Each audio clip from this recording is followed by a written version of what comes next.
नमस्कार छात्रगण।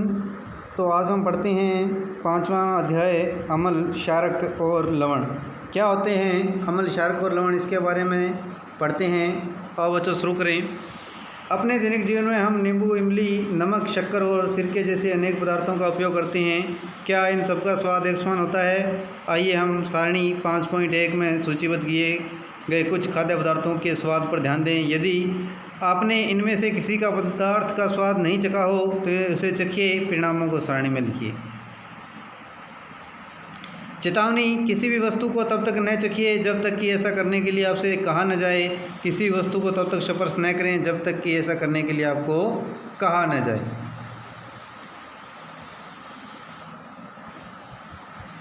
आप देखेंगे कि इनमें से कुछ पदार्थों का स्वाद खट्टा, कुछ का कड़वा, कुछ का मीठा तो कुछ का नमकीन होता है। अम्ल, क्षारक क्या होते हैं, इसके बारे में पढ़ते हैं कि अम्ल और क्षारक होते क्या क्या। दही, नींबू का रस, संतरे का रस और सिरके का स्वाद खट्टा होता है। कि दही, नींबू का रस, संतरे का रस, सिरके का स्वाद खट्टा होता है। इन पदार्थों का स्वाद खट्टा इसलिए होता है क्योंकि इनमें क्या होते हैं, अम्ल या एसिड होते हैं। ऐसे पदार्थ की प्रकृति क्या होती है? ऐसे पदार्थों की प्रकृति रासायनिक प्रकृति होती है। एसिड शब्द लैटिन भाषा का है। जो एसिड शब्द है, एसिड शब्द किसका है? लैटिन भाषा का आता है। जो किससे बना है? एसियर से बना हुआ है। लैटिन शब्द एसियर से बना हुआ है, जिसका अर्थ होता है खट्टा। क्या अर्थ होता है? खट्टा अर्थ होता है।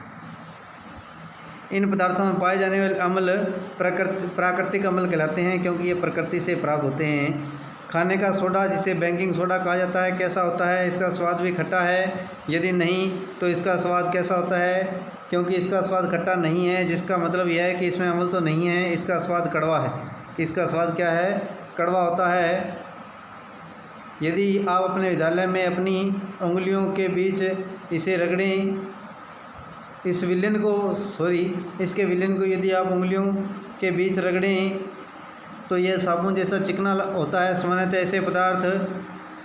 ऐसे पदार्थ जिनका स्वाद क्या होता है? कड़वा होता है और स्पर्श करने पर वो साबुन जैसे लगते हैं, क्षारक कहलाते हैं। इन पदार्थों की प्रकृति क्या होती है? क्षारकीय होती है। यदि हम किसी पदार्थ को चख नहीं सकते तो हमें उसकी प्रकृति कैसे ज्ञात होगी? कोई पदार्थ अम्लीय है या क्षारकीय है, इसका परीक्षण करने के लिए विशेष प्रकार के पदार्थों का उपयोग किया जाता है, जिसे पदार्थ सूचक कहते हैं। सूचकों को जब अम्लीय या क्षारकीय पदार्थ युक्त विलयन में मिलाया जाता है तो उसका रंग बदल जाता है।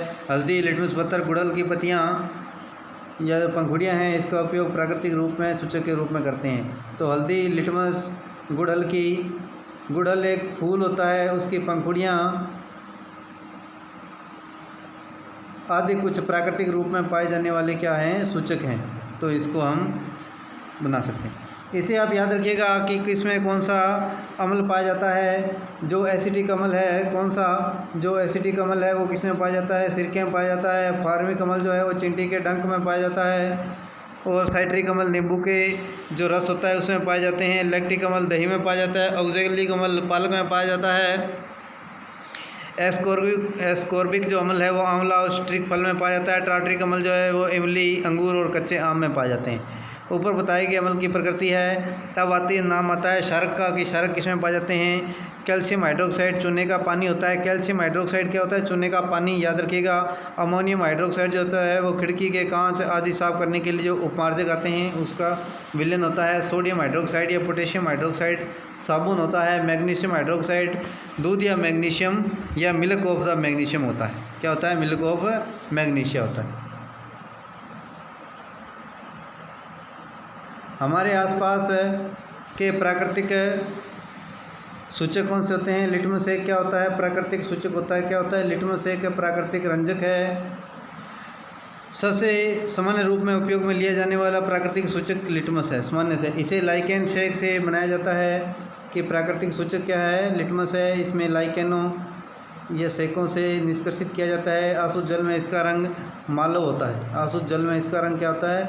माव या नील शोण होता है। जब इसे अम्लीय विलयन में डुबाया जाता है तो वह लाल हो जाता है, और जब इसे क्षारकीय विलयन में डुबाया जाता है तो वह क्या हो जाता है? नीला हो जाता है। यह विलन के रूप में कागज़ की पट्टियों के रूप में उपलब्ध होता है, जिसे लिटमस पत्र कहते हैं। सामान्यतः यह लाल और नीले पत्र के लिटमस के रूप में उपलब्ध होते हैं। यह लाल और नीले लिटमस पत्र के रूप में क्या होते हैं, उपलब्ध होते हैं। ये लाइकेन हैं, लिटमस पत्र इसी के बने होते हैं। ये लिटमस पत्र है, दो बीच में रखे गए।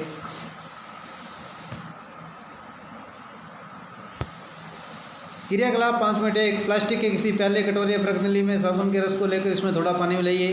ड्रॉपर की सहायता से उपयुक्त विलन में 1-2 बूंद लाल लिटमस पत्थर पर रखिए, ये जैसे रखा गया है। क्या इसमें कोई परिवर्तन हुआ? इस परीक्षण को नीले लिटमस पत्थर के साथ दोहराइए। नोट कीजिए, रंग में कोई परिवर्तन हुआ। इस क्रियाकलाप को पदार्थों के साथ दोहराइए। नल का पानी, अपमार्जक जिसे हम डिटर्जेंट का घोल कहते हैं, वाइट पेयजल, साबुन का विलन, शैम्पू, सामान्य नमक का विलन, शक्कर का पानी, सिरका, बेकिंग सोडा, दूध या मैग्नीशियम, धावन सोडे का विलन, चूने का पानी आदि संभव हो तो विलन आंसू जल से बनाए हैं, उसका उपयोग हम कर सकते हैं।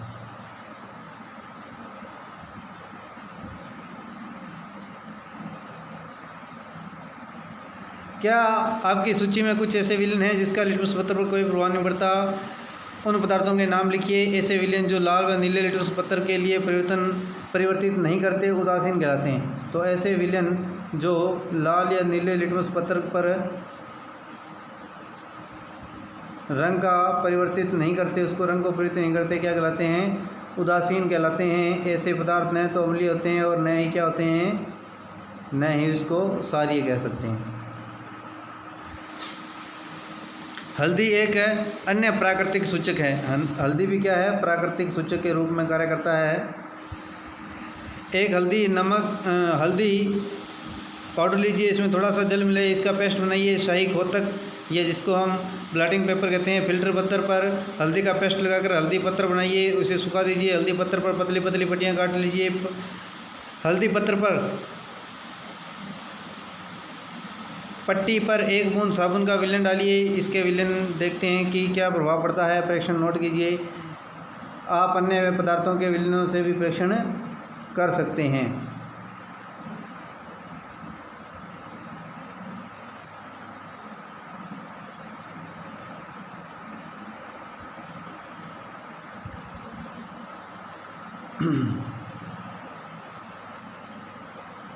यहाँ लिखा है कि मैं अब समझ गया हूँ कि मेरी सफ़ेद कमीज पर पड़ा हल्दी का दाग साबुन से धोने पर लाल क्यों हो गया। ऐसा इसलिए क्योंकि साबुन का विलन क्या है? क्षारीय है।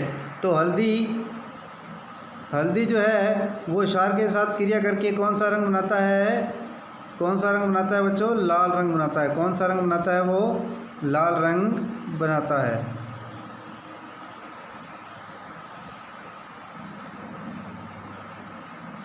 अब बात आती है गुड़हल की, कि गुड़हल भी क्या है? सूचक के रूप में कार्य करता है। गुड़हल के पुष्प की कुछ पंखुड़ियाँ एकत्रित कीजिए। इसमें थोड़ा बीकर में पानी लीजिए, थोड़ा गर्म कर जल मिलाइए। मिश्रण को कुछ समय के लिए रखिए। जब वह जल रंगीन न हो जाए, जल को सूचक के रूप में उपयोग ले सकते हैं। जो 5-4 बूंदें हैं, इसका उपयोग के रूप में कार्य कर सकता है।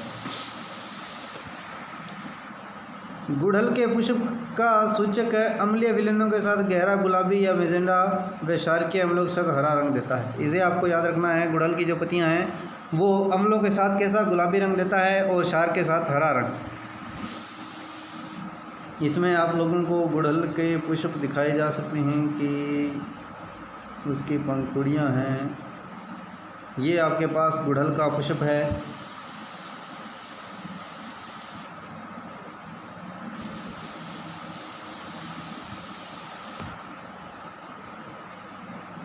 ये इसके चित्र दिखाए गए हैं। अगर हल्का गुलाबी हो तो अम्ल है, और यदि हरा रंग है तो क्षार है, और इसका ये सूचक है हल्के गुलाबी रंग का।